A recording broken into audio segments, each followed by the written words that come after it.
In the early 19th century, the small, wind-swept island of Nantucket, located 30 miles off the coast of Massachusetts, was the undisputed capital of the global energy industry. Long before the discovery of petroleum, the world was illuminated by the oil of the sperm whale. It was the purest, brightest burning, and most expensive illuminating fuel on Earth. It lit the street lamps of London and Paris, lubricated the delicate gears of the Industrial Revolution, and generated unimaginable wealth for the tight-knit Quaker community of Nantucket. But the pursuit of this oil was a brutal, terrifying, and highly dangerous enterprise. It required men to sail thousands of miles into uncharted oceans, leave their homes for years at a time, and engage in hand-to-hand combat with the largest predators on the planet from the decks of fragile, 20-foot wooden rowboats. In August of 1819, a whale ship named the Essex prepared to leave Nantucket for a 2.5-year voyage to the Pacific Ocean. The Essex was an older ship, built 20 years prior, but she was known on the island as a lucky vessel. She was a square-rigged ship, 87 feet long, heavily built with thick oak timbers designed to withstand the crushing weight of the open ocean. Her newly appointed commander was Captain George Pollard. At 29 years old, Pollard was relatively young for a captain, stepping into the role after years of serving as a successful first mate. His new first mate was an ambitious, intensely driven 22-year-old named Owen Chase. The crew consisted of 21 men, a mix of seasoned Nantucket veterans, off-islanders looking for a paycheck, and young teenagers stepping onto a ship for the first time, including a 14-year-old cabin boy named Thomas Nickerson. Almost immediately after leaving port, the Essex was struck by an ominous stroke of bad luck. Just a few days into the voyage, while crossing the Gulf Stream, a sudden and violent squall hit the ship before the crew could lower the massive sails. The sheer force of the wind knocked the Essex completely on her side, a terrifying event known as a knockdown. The ship was taking on water and was seconds away from sinking. Only by frantically cutting the ropes and letting the sails fly loose did the ship manage to right itself. The squall had smashed 2 of the ship's vital whaleboats to pieces, but instead of returning to port for repairs, Captain Pollard made the fateful decision to press on. They would replace the boats later. It was the first in a long series of decisions that would seal the fate of the crew. The Essex sailed south, enduring the brutal, freezing passage around the treacherous tip of Cape Horn, and finally entered the vast, empty expanse of the Pacific Ocean. For months, the whaling was disappointingly slow. The coastal waters of South America, once teeming with sperm whales, had been heavily hunted and depleted. Speaking with other whaling ships at sea, Captain Pollard learned of a newly discovered, highly lucrative whaling ground located thousands of miles out in the middle of the equatorial Pacific. It was known as the offshore ground. It was incredibly remote, sitting over 2,000 miles from the nearest continent, but the rumors of massive pods of sperm whales were too tempting to ignore. In the autumn of 1820, the Essex sailed west, completely off the edge of the known map. By November, they had reached the offshore ground, and the rumors proved to be true. On the morning of November 20th, 1820, the lookout high in the rigging shouted the words every whaleman lived for. Whales had been spotted. Captain Pollard, First Mate Owen Chase, and Second Mate Matthew Joy immediately ordered their 3 small, fragile whaleboats lowered into the water. The men rowed furiously toward the pod. In the chaos of the hunt, Owen Chase's boat harpooned a whale, but the massive animal thrashed its tail, smashing a hole in the side of the wooden boat. Water poured in, forcing Chase to cut the harpoon line and order his men to stuff their jackets into the hole to keep the small boat from sinking. They managed to row back to the Essex to make emergency repairs. While Pollard and Joy were still miles away, hunting the rest of the pod, Chase and a few men remained on the deck of the Essex, frantically nailing a piece of canvas over the hole in their damaged whaleboat. It was then that Chase noticed something strange. About 100 yards away, sitting quietly on the surface of the water, was a massive bull-sperm whale. It was an absolute monster of the deep, estimated to be 85 feet long and weighing around 80 tons. Its enormous, block-shaped head was covered in white scars from years of deep-sea battles with giant squid. The whale was not behaving like a typical hunted animal. It was not fleeing. It was facing the ship, its spout spraying violently into the air. Suddenly, the colossal animal began to move. It swam directly toward the Essex, picking up speed. Chase watched in sheer disbelief as the whale closed the distance, the water churning around its massive tail. With a terrifying, deafening crack, the whale rammed its massive head directly into the solid oak bow of the ship. The impact was so violent that the men on deck were thrown completely off their feet. The 87-foot, 230-ton ship violently shuddered and was pushed backward in the water. The whale floated alongside the ship, seemingly stunned by the impact. Chase, realizing the immediate danger, grabbed a heavy iron lance, intending to stab the creature. But the whale's tail was resting directly over the ship's rudder. Chase knew that if he threw the lance, the animal would thrash in agony and destroy the steering mechanism, leaving them completely stranded. He lowered the weapon, choosing to let the whale be. The whale recovered, swam several hundred yards away, and turned back around to face the Essex. Then, it did something that defied all known understanding of animal behavior. It began to charge a second time. It was moving at incredible speed, its massive head lifting half out of the water, a living battering ram of solid muscle and bone. Chase shouted for the helmsman to turn the ship to avoid the impact, but the Essex was too slow. The 80-ton whale slammed headfirst into the port bow of the ship, completely crushing the solid oak timbers. The sound was like a massive explosion. The whale then swam off, disappearing beneath the waves, never to be seen again. The Essex was fatally wounded. Water was pouring into the lower decks at a catastrophic rate. The ship was going down rapidly. When Captain Pollard and Second Mate Joy rowed back from the hunt, they were greeted by the horrific sight of their floating home, their only sanctuary in the middle of an endless ocean, capsizing and sinking. Pollard stepped onto the sinking wreckage, looked at his first mate and asked, "My God, Mr. Chase, what is the matter?" Chase replied simply, "We have been stove by a whale." The 20 men were now completely stranded in the absolute middle of the Pacific Ocean. They had 3 20-foot, open, wooden whaleboats. Working frantically as the Essex slowly sank beneath them, they managed to salvage whatever supplies they could pry from the flooded hold. They recovered navigating instruments, 2 compasses, and roughly 600 pounds of hardtack, a dense, rock-hard ship's bread. They managed to secure a few small casks of fresh water. Gathering in the 3 small boats, Captain Pollard convened a council to decide their next move. The closest land was the Marquesas Islands, roughly 1,000 miles to the west. The trade winds would have blown them there relatively quickly, but the whalemen of the 19th century were paralyzed by a dark, terrifying rumor. They believed the Marquesas were inhabited by fierce, violent cannibals. Rather than risk being eaten by islanders, the officers made a catastrophic, deeply ironic miscalculation. They decided to row and sail against the prevailing winds, heading south to catch a different wind current, and then sail east toward the coast of South America. It was a journey of nearly 3,000 miles across the most desolate stretch of ocean on the planet. The psychological and physical torment of the journey began almost immediately. The men were allotted a daily ration of a single, small piece of hardtack and a quarter of a pint of water.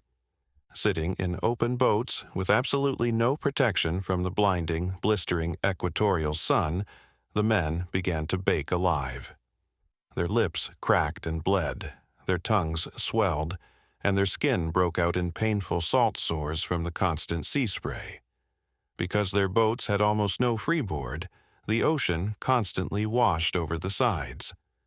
The precious hardtack became soaked in seawater, making it incredibly salty and only increasing their agonizing thirst when they ate it.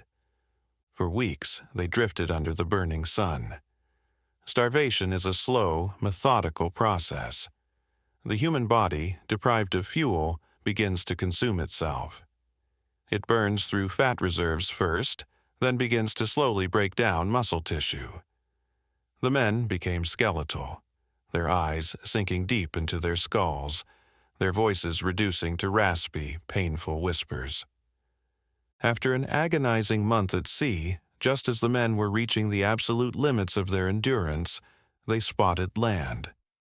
It was a tiny, uninhabited coral atoll known today as Henderson Island. The men dragged their boats onto the sharp coral and collapsed on the beach in sheer relief. The island offered a temporary reprieve. They found a small spring of fresh water bubbling up through the rocks below the high tide line, and for a few glorious days they gorged themselves on crabs, nesting seabirds, and wild eggs. But Henderson Island was small, and a crew of 20 starving men quickly exhausted its limited resources. Within a week, they had eaten nearly every bird and crab they could catch. The island was stripped bare. Captain Pollard realized they could not stay. They would simply slowly starve to death on the coral. They had to get back into the boats and continue the desperate voyage toward South America. However, 3 men, utterly terrified by the prospect of getting back into the open boats and enduring the blistering sun again, chose to stay behind. They decided they would rather take their chances on the barren rock. The remaining 17 men pushed the 3 boats back into the surf and rowed away, leaving their crewmates behind. As January of 1821 began, the situation in the boats deteriorated into absolute horror. The ocean was empty. The men had been reduced to literal skin and bone. The heat was inescapable during the day, and the nights were freezing. To avoid going insane from thirst, some of the men resorted to drinking their own urine, a desperate measure that only accelerated their severe dehydration due to the high salt and toxin content. In the middle of a massive, dark storm, the 3 boats were finally separated. First, mate Owen Chase's boat lost sight of Captain Pollard and second mate Joy's boats. They were now completely isolated, bobbing in the vastness of the Pacific. Shortly after the separation, second mate Matthew Joy died from a combination of starvation and a pre-existing illness. His body was quietly slipped over the side of the boat, and his command was taken over by a crewman named Obed Hendricks. Eventually, Hendricks' boat drifted away from Pollard's during another pitch-black night.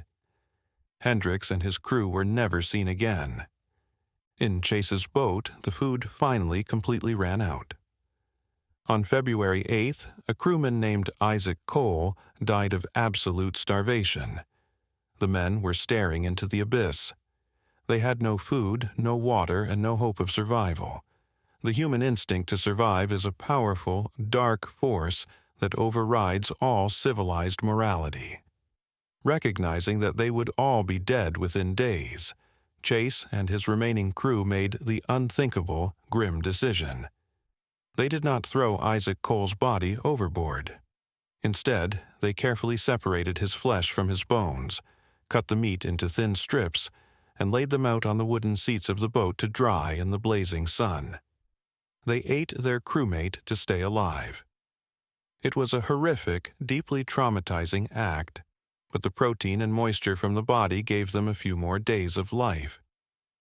Back in Captain Pollard's boat, the nightmare had reached a far more terrifying stage.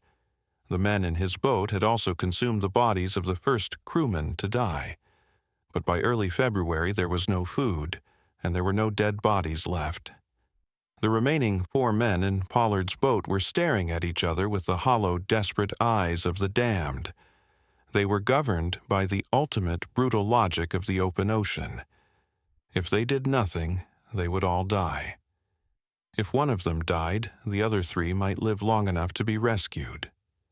They resorted to the ancient, terrifying custom of the sea.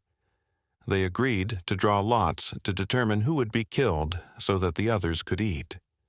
They cut up a blank piece of paper, marking one piece with a dark spot, and placed them in a hat. The 4 men drew. The fatal lot fell to a young teenager named Owen Coffin. Owen Coffin was not just a cabin boy, he was Captain George Pollard's own first cousin. Before the voyage, Pollard had sworn an oath to Coffin's mother that he would protect the boy with his life. Now, the boy was holding the paper that meant his execution.